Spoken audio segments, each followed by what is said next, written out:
네, 여러분 안녕하세요. 옷장사의 보물지도 부회사다리의 남윤택입니다. 오늘은 여러분들과 핑거라는 종목에 대해서 좀 알아볼 텐데요.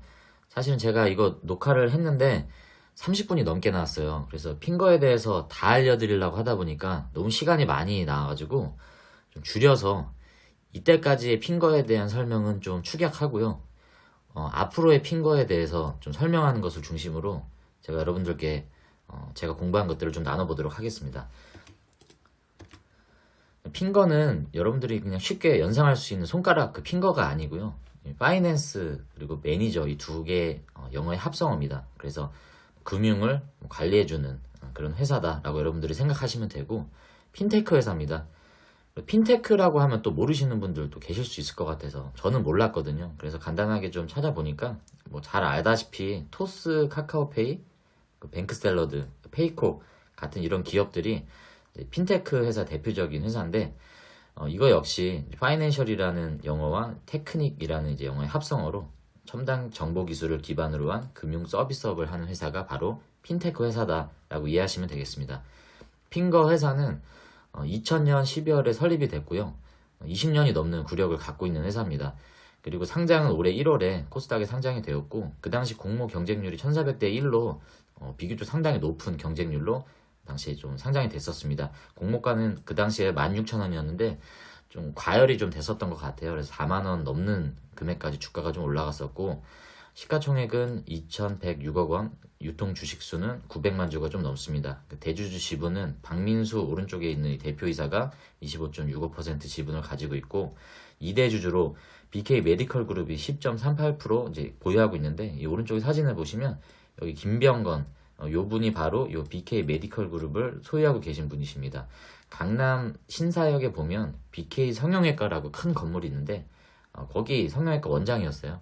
이분이 때로는 한때는 한국에서 가장 세금을 많이 내는 성형외과 원장 1회 이름에도 올라왔었던 분이고, 돈을 좀 많이 버셨는데 성형외과뿐만 아니라 이분이 투자를 또 잘하시는 분이라 하더라고요. 그래서 뭐 예전에 비트컴퓨터 같은 데 좀 오래 투자해서 재미를 좀 많이 보셨고, 여러 가지 투자 성공담들이 좀 있는데, 이분이 블록체인에 대해서 관심이 좀 많으신 것 같습니다. 그리고 이 BK 메디컬 그룹이 속한 그 위치도 싱가포르 쪽인데, 거기에 좀 암호화폐나 블록체인 관련된 회사들이 규제가 좀 완화 돼 있다고 해요, 싱가포르에. 그래서 그쪽에 좀 있는데, 이분이 거의 한 100억에 가까운 800만 달러를 핑거에 투자했다. 그래서 2대 주주가 돼 있는데, 현재 의결권은 박민수 대표에게 다 전임한 상태여서 경영에 대한 참여는 하지 않지만 많은 부분의 자본금들이 투입을 해서 여기에 대해서 지금 지분을 갖고 있다라는 부분이 좀 포인트인 것 같습니다. 그리고 이분이 빗썸도 인수하려고 했죠. 1600억 원의 빗썸을 인수하려고 했었는데, 그게 전 대표였던 이정훈 대표가 여러 가지 코인 사기, 뭐 상장 관련돼서 여러 가지 코인 사기 혐의로 인해서 지금 두 대상이 재판 중에 있는 걸로 제가 알고 있습니다. 핑거 사업 개요는 간단하게 세 가지로 좀 분류할 수 있는데, 솔루션, 그리고 플랫폼, 그리고 서비스, 이렇게 좀 세 가지로 여러분들이 분류해 볼 수 있습니다. 그래서 B2C 시장, 핀테크 서비스를 제공해 주는 것과 핀테크 플랫폼을 만들어 주는 것, 그리고 뱅킹 솔루션을 제공해 주는 이 세 가지 사업으로 운영이 되고 있고요. 주요 매출은 지금 90% 가까운 매출이 플랫폼 구축하는 사업을 통해서 나오고 있습니다. 그래서 은행의 풀뱅킹이나 뭐 금융 포탈, 오픈뱅킹, 그리고 글로벌, 베트남을 중심으로 한 동남아권의 글로벌 뱅킹 플랫폼도 구축해 줌으로 인해서 매출이 나오고 있고, 기타 이제 10%가량 되는 것이 이제 솔루션, 그리고 수수료 관련된 이제 퍼센테이지인데, 지금까지는 핑거가 이 90%가 솔루션, 아니 그 플랫폼 매출로 나왔다고 하면, 앞으로는 이쪽으로 좀 이제 비중이 조금씩 이제 좀 전환이 되지 않을까라는 생각을 좀 해보고 있습니다. 회사 연역을 간단히 좀 알고 넘어가자면, 2000년에 설립했고요. 그때 당시 스크래핑 엔진을 개발해서, 그러니까 스크래핑이 말 그대로 스크랩하는 거예요. 그래서 이제 고객들의 화면상에 나오는 정보들을 스크랩해서 필요한 데이터로 제공을 해주는 그런 엔진을 개발해서, 이것 관련해서 이제 대한민국 최초의 스마트 뱅킹 플랫폼을 구축했습니다. 그래서 2010년도에 기업은행을 최초로 이렇게 시작을 했고, 쭉쭉쭉 거기에 대한 영역들을 이제 쌓아오다 2015년 무렵에 이제 블록체인 솔루션을 개발하고, 소액 해외 송금이라고 해서, 요건 이제 렐레 트랜스퍼라는 앱이 있는데요. 해외 송금할 때 받는 쪽 이제 해외 계좌도 필요하고 여러 가지 절차가 좀 복잡한데, 소액 같은 경우에는 이런 부분들을 이제 필요 없이 간단한 절차로 해외 소액 송금을 할 수 있게끔 만들어 놓은 어플리케이션이 바로 이 렐레 트랜스퍼라는 것인데, 이걸 통해서 좀 해외에서 많은 매출들이 좀 일어난 것으로 알고 있습니다. 그리고 블록체인 관련된 F체인이라는 핑거의 자체적인 그런 블록체인 기술들을 개발해서 이것들에 대한 솔루션을 연계해서 지금 확장을 하고 있다라고 좀 보면 되겠습니다. 마이데이터 관련된 건 이따가 좀 자세히 알아보고요. 그래서 이런 기술력을 바탕으로 고객 레퍼런스는 1금융권을 중심으로 이제 우리가 잘 아는 카카오뱅크나 이제 라인뱅크, 그리고 토스, 그리고 일반 기업들, 그리고 공공기관까지 국민연금이나 뭐 사학연금 이런 공공기관의 어떤 플랫폼들을 제공해 주는 것이 바로 핑거다. 여러분들이 은행 업무 하실 때 보면 신한은행이나 뭐 저는 KB은행 쓰는데 그 앱에 깔려 있잖아요. 스마트 뱅킹으로 이체 거래를 하는데 그게 바로 핑거가 대부분 다 만들어 놓은 플랫폼이다라고 보시면 되겠습니다. 자회사를 보시면 이렇게 여러 가지 자회사들이 있는데요. 제가 보니까 뭐 크게 뭐 이렇게 깊이 알 필요는 없는 것 같아요. 비중이 뭐 이렇게 크진 않아서 이 중에서 여기 지금 체크된 부분만 좀 확인하고 넘어가겠는데요. 핀테크가 이 핑거의 자회사 이름입니다. 회사 이름이 핀테크예요. 그래서 핀테크에서는 이제 마이 데이터 서비스를 앞으로 주력으로 하고 있고, 모니라는 이제 애플리케이션을 통해서 이것들을 제공해 나갈 계획을 하고 있습니다. 핀디 이렇게 있고요. 마이엘리는 이제 소상공인 이제 전문 이제 플랫폼이고, 마이 크레딧 체인과 피펀즈는 이따가 제가 더 자세히 좀 다뤄볼 텐데, 마이 크레딧 체인 같은 경우는 핑거가 이번에 10억으로 투자를 했고요. 피펀즈도 역시 10억을 투자를 해서 자회사 지분을 가지고 있습니다. 마이 크레딧 체인은 블록체인 기반의 데이터 유통 플랫폼이고요. 굿모닝이라는 SNS 기반 이제 애플리케이션이 있는데, 여기에서 MCC라는 코인을 발행을 해서 이게 또 클레이튼으로 전환이 돼요. 그래서 거기에서 받는 보상을 통해서 클레이튼으로 현금화를 할 수 있는 그런 기반 기술을 가지고 있고, 피펀즈는 넥슨 출신의 이제 개발자가 새로 이제 스타트업으로 만든 회사인데, 여기에 이제 핑거가 투자를 해서 자회사를 지분을 가지고 있습니다. 여기 같은 경우 이따 알아보겠지만 이제 코빗 거래소에 코빗타운이라는 것을 구축해 놓은 회사로도 이제 알려져 있는데, 이따가 한번 알아보고요. 핑거의 핵심 원천 기술은 A, B, C, D 이렇게 네 가지로 알아볼 수 있는데, A 같은 경우는 이제 AI 기술을 적용해서 이제 뭐 중고 명품 감정을 한다든지, 불안전 판매, 보이스피싱이나 여러 가지 금융 관련된 불안전 판매를 방지할 수 있는 어떤 솔루션들을 제공할 수 있는 원천 기술이다. 이 명품 중고 감정이 뭐 어떤 식으로 되냐를 궁금해하실 것 같은데, 지금 구구스라는 명품 거래 사이트가 있어요. 여기에랑 협약을 맺고 진행하는 것들을 좀 제가 잠깐 보여드리겠습니다. 핑거 홈페이지에 가시면 그거에 대한 관련 기술이 동영상으로 나오는데, 여기랑 보시면 카메라로 구구스에 들어간 앱 통해서 내가 갖고 있는 명품을, 거래하고자 하는 명품을 찍는 거예요. 이렇게 찍어서 루이비통이죠. 루이비통에 대한 이 디자인 패턴을 찍고 이렇게 감정을 해줍니다. 이 AI 기반으로 다양한 어떤 파트별로 내가 소유하고 있는 명품을 사진을 이렇게 찍으면 이 어플리케이션 안에서 이 중고 명품을 감정을 해요. 그래서 여기저기 다 이렇게 골고루 찍고 보면 결과적으로 이렇게 정품이 95% 확률로 정품이다 라고 이렇게 판정을 해줍니다. 그러니까 이거를 통해서 AI 기술을 통해서 중고 명품의 진위 여부를 이제 감정을 하는데 지표로 쓴다라는 부분이고, 이것이 지금 구구스라는 사이트를 통해서 지금 개발이 이루어지고 있습니다. 그리고 블록체인 기술, 아까 마이 크레딧 체인 통해서 F체인이라는 거 말씀을 드렸죠. 이게 지금 뭐 여러 가지 영역에서 지금 쓰임을 받고 있는데, 사실 저도 블록체인에 대한 기술을 완전하게 이해를 하지 못해서 요거에 대한 설명은 좀 공부를 하고 기회가 되면 나중에 좀 말씀을 드리도록 하겠습니다. C는 클라우드 데이터 제공을 서비스를 제공을 한다. 그리고 D는 데이터, 마이데이터, 이따가 다뤄볼 마이데이터 관련된 네 가지 원천 기술을 핑거가 보유하고 있다 라고 보시면 됩니다.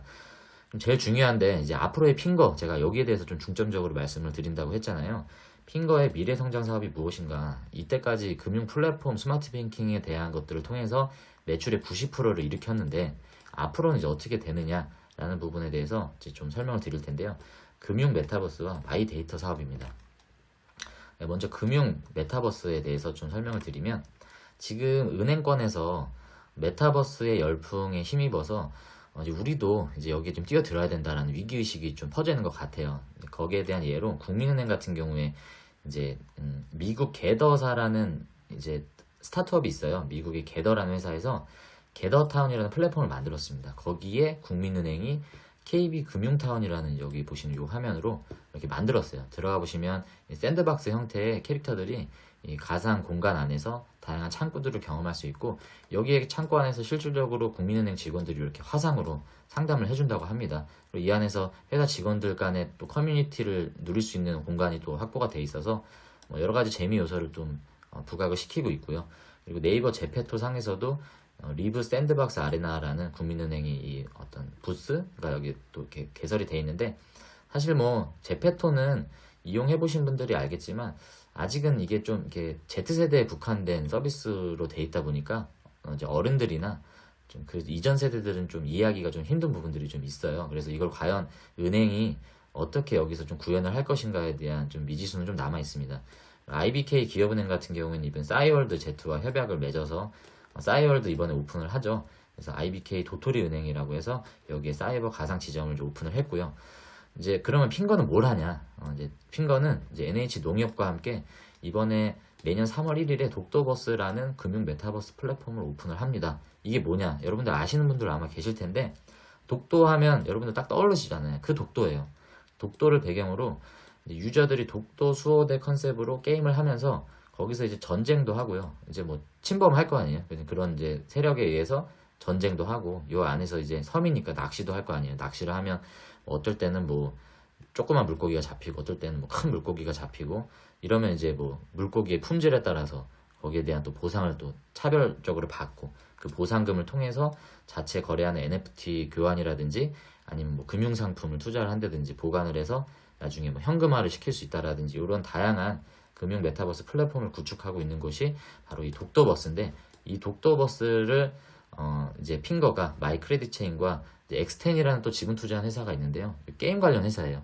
이 게임 관련 기술을 통해서 게임이라는 공간을 통해서 NH 농협의 금융 플랫폼을 이 안에서 좀 구현을 해보겠다라는 접근을 좀 하고 있습니다.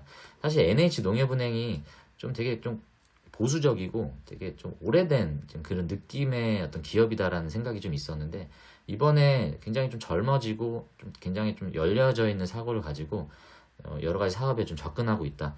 거기에 대한 좀 증표로 NH 농협 SNS 팔로워가 300만 명이 넘었다고 해요. 뭐 이거는 정말 독보적인 숫자라고 합니다. 그래서 이 지금 어떤 인프라를 통해서 독도버스가 이제 3월 1일에 오픈을 하면 이 인원들을 통해서 유입이 좀 안정적으로 확보되지 않을까라고 예상을 좀 하고 있고, 올해 11월 30일 1차 사전 예약을 했는데 하루 만에 36,500명이 조기에 마감됐습니다. 자, 한번 홈페이지를 한번 들어가 보시면은, 네, 여기 독도버스 홈페이지입니다. 여기 보시면 이제 마이크레딧 체인의 남윤호라는 대표이사가 이제 올려놓은 영상이 있는데, 이거 참 좋은 영상이에요. 저는 봤는데 한번 보시면 독도버스가 어떤 것을 구현하고 있는 건지에 대해서 자세하게 좀 설명을 드릴 수 있으니까 한번 나중에 시간 되실 때 한번 보시고요. 이 남윤호라는 이름 뭐 저랑 아무런 연관이 없습니다. 1차 사전 가입이 마감됐기 때문에 현재는 2차 사전 가입도 또 전에 없던 계획인데 지금 또 계획을 하고 있다고 하니까 관심 있으신 분들은 여기 알림 신청을 하시면 좀 안내를 받으실 수 있고, 사전 가입을 하면 뭐가 좋냐? 일단 이 독도버스는 섬이잖아요. 섬에 도민권이 있어야 됩니다. 도민권이 없으면 땅과 집을 소유할 수가 없어요. 땅과 집도 물론 거기서 어떤 금액을 가지고 어떤 지불을 해야 되는데, 도민권도 없는 사람들은 금액으로 지불을 해야 된다고 해요. 근데 사전 예약한 사람들에 한해서 도민권을 NFT로 지급을 한다. 그리고 추첨을 통해 여러 가지 이런 이벤트들을 제공하고 있다라는 것들 여러분들 좀 보시면 될 것 같습니다. 이 독도버스 안에서는 NFT로도 이제 거래를 하지만 도스라는 여기 가상 화폐를 통해서 이 안에서 좀 거래를 한다고 해요. 다시 텍스트로 돌아와서, 네, 여기 안에 이제 인벤토리가 캐비닛이라는 인벤토리가 있는데, 이게 이제 여기 아까 마이크레딧 체인의 남윤호 대표님의 말로는 이 캐비넷이 이제 앞으로 우리가 경험하게 되는 이제 메타 파이낸스의 시작이 되는 단초의 상징적인 의미다라고 이렇게 얘기를 했습니다. 핵심적인 단어였던 것 같아요. 제 기억으로는요.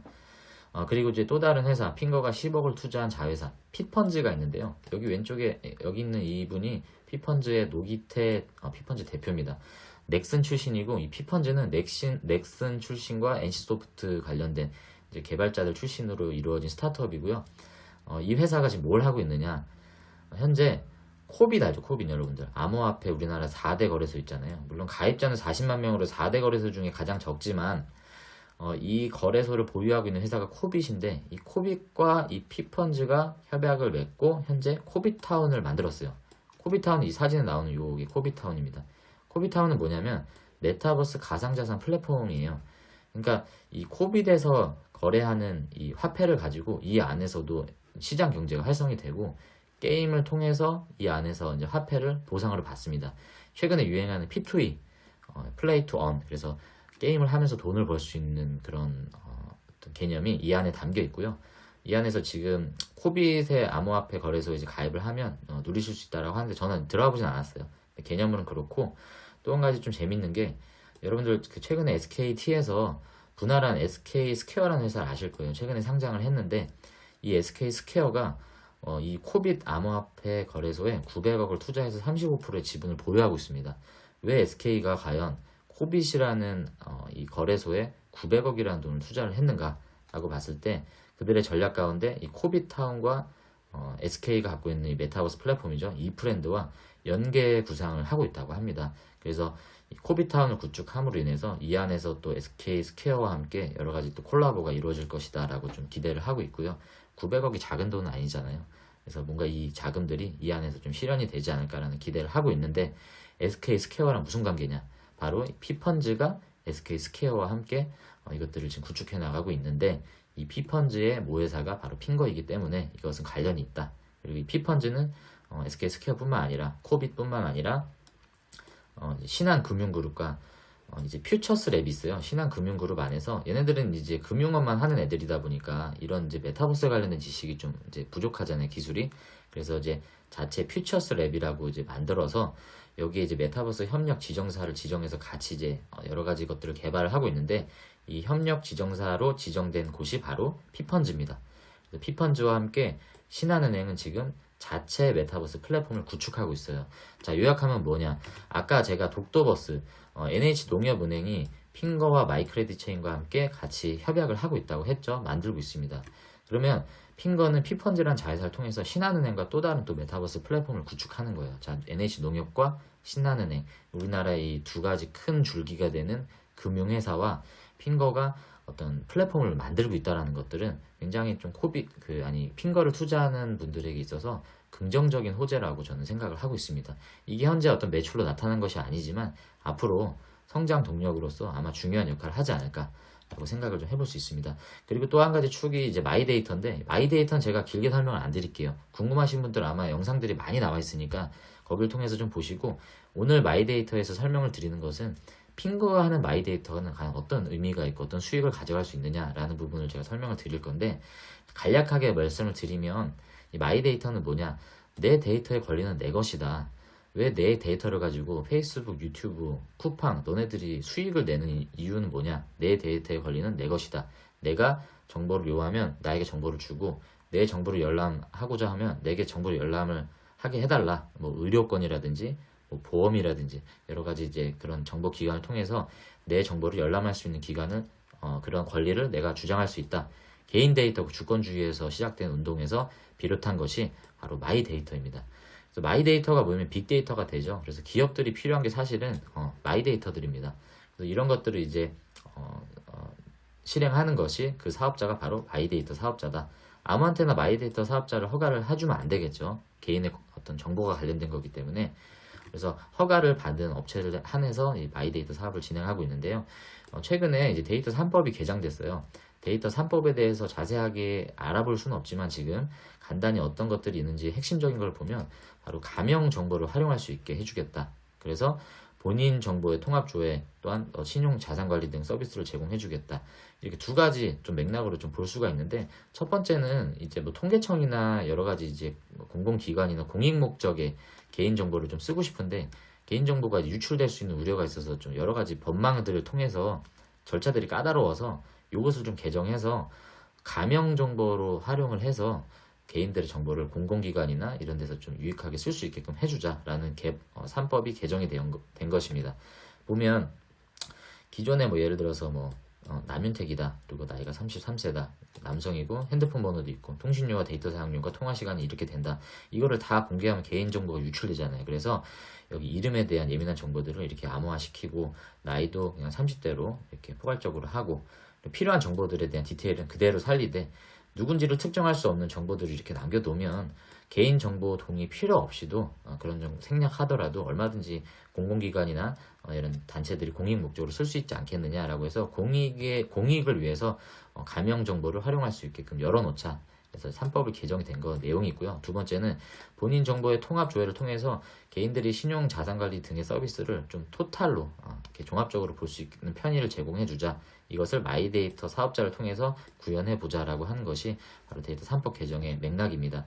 API는 쉽게 얘기해서 그냥 우리가 예를 들어서 어떤 뭐 표준화된 전송 방식이라고 보시면 되는데요. 여러 가지 정보들이 있잖아요. 뭐 예를 들어서 정보가 뭐 우리가 사이즈를 얘기할 때 어떤 거는 뭐 85, 90, 95 사이즈 이렇게 얘기하기도 하지만 어떤 사이즈는 뭐 스몰, 미디엄, 뭐 라지, 엑스라지 이렇게 얘기하는 것처럼 기준이 다르면 받아들이는 정보를 해석하는 사람들의 입장이 좀 어렵잖아요. 절차도 복잡하고 또 변환을 해야 되고 그렇기 때문에 그런 과정들을 좀 제거하고자 이 API를 도입을 한 겁니다. 그래서 과거에 방금 말씀드렸던 이제 스크래핑 방식으로 다양한 정보들을 그냥 긁어 모으는 방식이 아니라 표준화된 이 AIP 방식으로 이제 제공을 해야 된다라고 해서 마이데이터 사업자들은 이 무조건 스크래핑 방식은 안 돼요.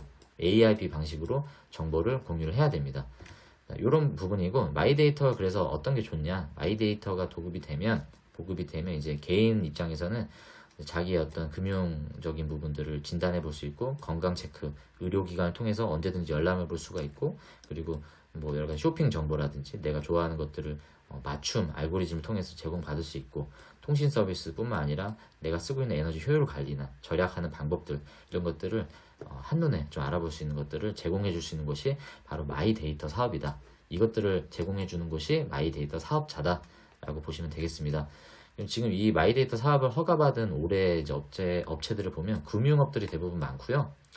금융업만 할 수 있는 건 아니에요. 근데 일단은 지금 현재는 금융업들을 중심으로 약 지금 52군데가 신청을 해내서 본 허가를 받았습니다. 그리고 예비 허가는 이러이러한 회사들이 지금 허가를 예비를 하고 있고 이미 받은 데도 있겠죠. 이런 데는.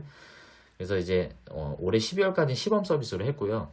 다음 달 얼마 안 남았죠. 1월부터 정식 서비스가 시작이 되기 때문에 요 많은 업체들이 이제 시작이 되면 뭘 하겠습니까? 광고를 하고 홍보를 하겠죠. 그래서 플랫폼을 만들어야 되고 유입자들이 이제 고객들 유치를 해야 되는데 그러려면 그 사람들을 끌어들일 수 있는 그리고 뭐 시각화 시킬 수 있는 플랫폼이 필요하잖아요. 그걸 누가 만드냐? 바로 핑거가 만듭니다. 그래서 핑거가 이 마이데이터 사업자들을 통해서 플랫폼을 구축할 수 있는 수주 계약을 이미 지금 받고 있어요. 이게 지금 3분기 보고서인데 보면 여기 보시면 마이데이터 서비스 구축 57억 받았죠. 마이데이터 서비스 플랫폼 구축 역시 63억 수주를 받았고 여기도 42억을 받았습니다. 어떤 금융권인지까지는 제가 정확히 안 알아봤는데 아까 보셨던 그런 1, 2 금융권일 거예요.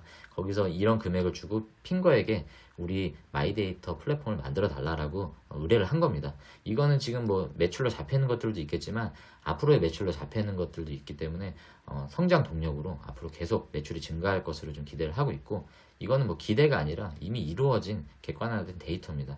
그리고 이것뿐만 아니라 마이데이터 서비스를 직접 해요. 핑거가 또 아까 핀테크라는 회사에서 이 모니를 통해서 준비를 하고 있기 때문에 이 두 마리의 토끼를 다 잡을 수 있는 곳이 바로 핑거다라고 여러분들이 좀 보시면 되겠습니다.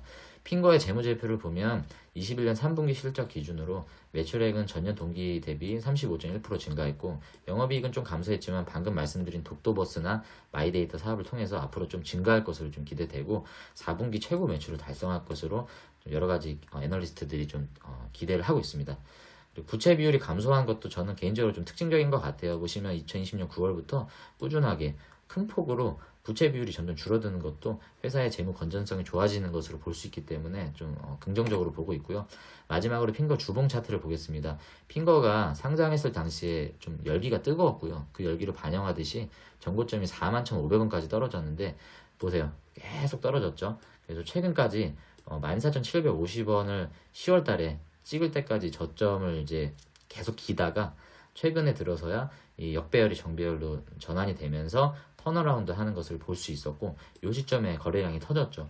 그래서 지금 오늘은 조금 떨어져서 하면 24,000원대로 지금 제가 확인이 됐는데 지금 보시면 여기에서 사신 분들은 좀 진짜 말 그대로 가운데 핑거가 좀 올라오는 상황이죠.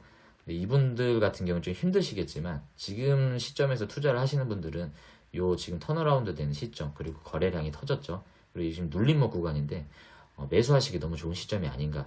물론 갑자기 반등을 안 할 수는 있겠지만 여기 지금 26,500원 이 매물 저항 여기를 만약에 돌파한다라고 하면 앞으로 성장 동력을 통해서 호재가 발생했을 시에 올라가는 반등 모멘텀은 좀 더 가파르지 않을까라고 감히 저는 좀 추측을 해보겠습니다. 하지만 결정은 여러분들이 하셔야 된다라는 것, 제가 말씀드린 자료와 설명은 참고 자료로만 여러분들 활용하시길 바라겠습니다. 저희 옷장사의 보물지도 카페도 있고 월요일 그리고 토요일, 수요일 토요일이죠. 수요일 토요일 주 2회 이렇게 라이브도 진행하고 있으니까 여러분들이 많은 참여와 관심 부탁드리도록 하겠습니다. 그리고 구독과 좋아요도 많이 눌러주십시오.